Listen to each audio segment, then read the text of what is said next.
Hi, I'm Karen MacNeil, and this is WineSpeed.com's People to Know, insider interviews with the most important and fascinating people in the wine industry. And today we're here with Aaron Pott, truly, he says, the Imperial Wizard of Pott Wines. You do have that wizardy look about you. Today, yeah. Yeah.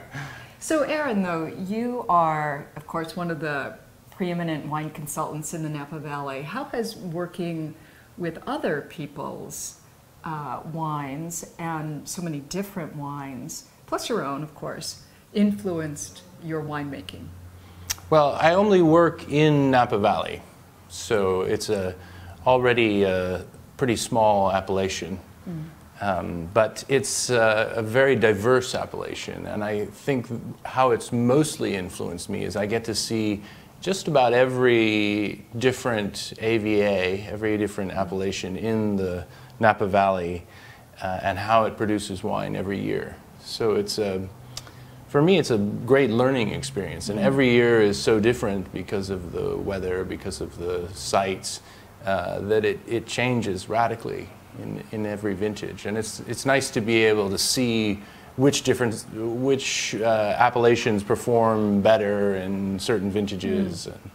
It's funny because people think of the Napa Valley, and it is a small place, as having one vintage that is important, or one vintage characteristic rather, and yet you find that the individual appellations within the valley are quite different. Oh yeah, I mean I think sites in individual appellations are different. I mean I know that I make a wine that's totally different from my neighbor's wine on Mount Veeder, yet we're only a few feet apart. Yeah. So it definitely makes a difference. And I think one of the complexities that people don't understand about the Napa Valley is that not only do you have a very complex weather system, but you have an incredibly complex soil system. Yeah. You have 33 different distinct soil types in this tiny little valley. Yeah. It's mind-boggling how many different wines you can make off of those different sites. Yes, it is indeed. And I think people don't realize also that Bordeaux is 6 times larger than the Napa Valley. It really is a small place. But what inspired you to make wine in the first place? It's an old story, but I'm very fond of it. I was in a bistro in Paris when I was 9 years old, and it was my first trip ever to France, first night in France, and I ordered a glass of milk, and the waiter looked at me and said, "The milk is for babies," and brought out a glass of wine. And it was at that moment that I thought, okay, this is what's going to make me an adult. This is the beverage that's going to take me out of being a 9-year-old kid and into the world of adultdom. And during that same trip, we visited a lot of wine regions.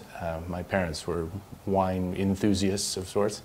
And I saw that everybody had the same 3 things going on in their life.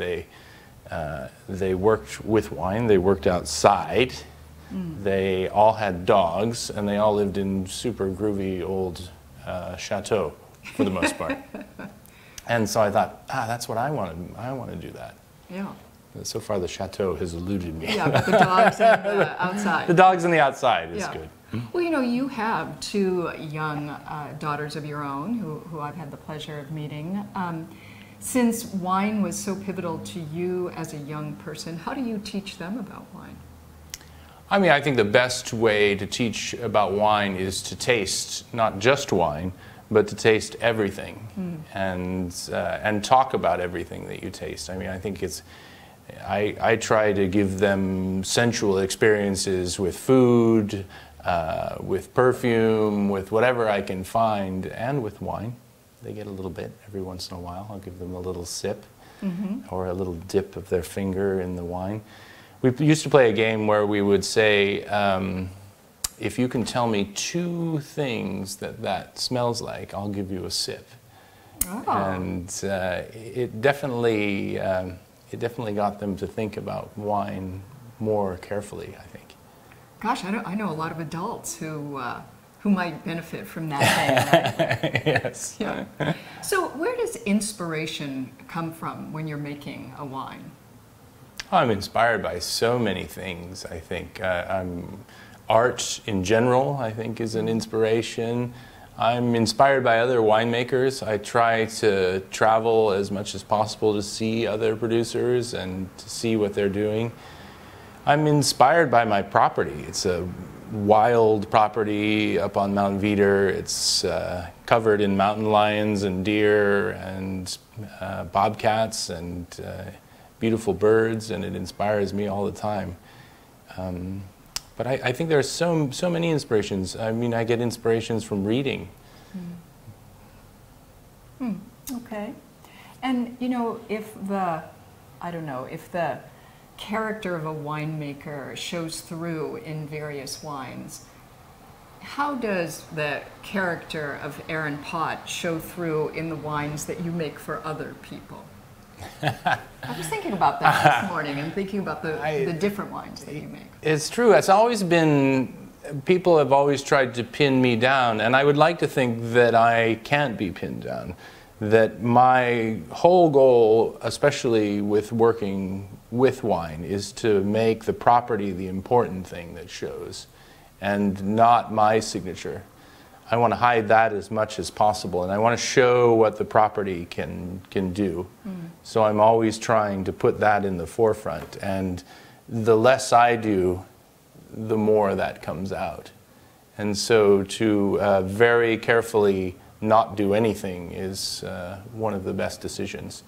I think, you know, there's a lot of people that are talking about picking grapes at different times and picking grapes riper and picking grapes not as ripe. And I think we're kind of right in the middle of where we pick. We're not super ripe. I don't like high alcohol wines.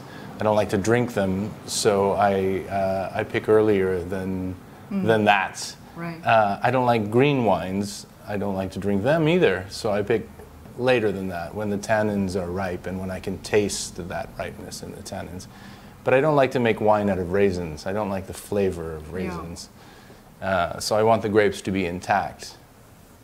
Well, and you also, if I can interrupt you, you also worked on that one point. You worked in France a lot early in your career, and Yes. that must have influenced your thinking about the flavor of ripeness. Oh yeah, definitely. And at the time I was working a great deal with Michel Rolland, and Michel would come to Troplong Mondot where I was working, and he would taste grapes with me in the vineyard. And so I had a real sort of first-hand experience of what Michel Rolland's idea of ripe grapes was, and how he tasted those. And that was a huge early influence on me.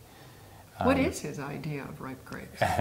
We haven't had him on yet. So, yeah. I think he's on the higher end of the ripeness spectrum, yes. And yes. he really likes those. He loves the big ripe Cabernets. What is it about wine that moves you personally when you're drinking it? I mean, apart from how moving I know a vineyard is, and a mountain property especially, but what is it about wine that moves you when you drink it? I think what's most moving about wine is what I tried to capture in my wine Space and Time. It's two things. You're tasting something that comes from one place, and it's the expression of that one place. And then you're also tasting something that comes from 1 year, and it's the expression of 220 days in that year. And I think that it's a way of capturing time in a way that we don't have in any other thing that exists. You know, it's a time capsule.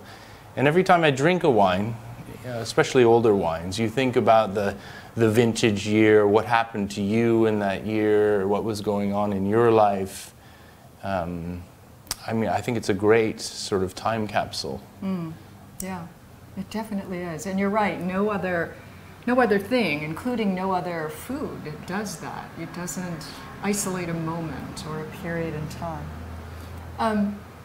Is wine good for a culture, for a society? I'm thinking about our own culture right now in America in 2019. Well, I think, I mean, they said that Goethe drank 4 liters of wine a day. It seemed to work for him. He was a pretty prolific poet. I think it's inspirational wine.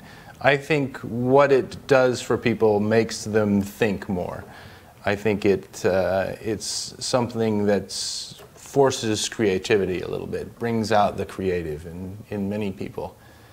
And I especially wine, as a member of the alcoholic beverages, it's one of the most creative. And I think it really brings out people's creativity. Yeah. Is it culture? Is it art in itself? Yes. Yeah, it is. I mean, it's something that you experience with your senses and that moves you. I mean, what could be more art than that? You know, we can't taste a painting, we can't taste a sculpture, but yet we can put this thing in our body and it becomes part of us. And it's a powerful thing. It is a very powerful thing. Tell us something about you that would surprise most people to learn, other than the fact that you're an Imperial Wizard. Something about me that most people would be surprised to learn. Gosh, I don't know. I'm a total crazed soccer nut. Yes? Yeah, I love soccer. I love to play it. I love to watch it. I love it. Okay. I'm mad about it. Mad about it. What else about me? I'm a totally dedicated organic farmer. That's good. I will not do anything unless it's organic. Even at the expense of losing part of your crop? Yes. Why? Because I think it's a commitment to the health, not only of the people in this area, but the health of our planet. And I think it's a key and important thing. We need to save our planet. We do, indeed. And that's my little contribution. All right, I rode my bike down here. As you can see, I'm breaking out into a sweat here. But I also rode my bike down here. Thank you, Aaron. Our full interview with Aaron Pott is at winespeed.com. People to know. Read it now. I think you'll really enjoy it.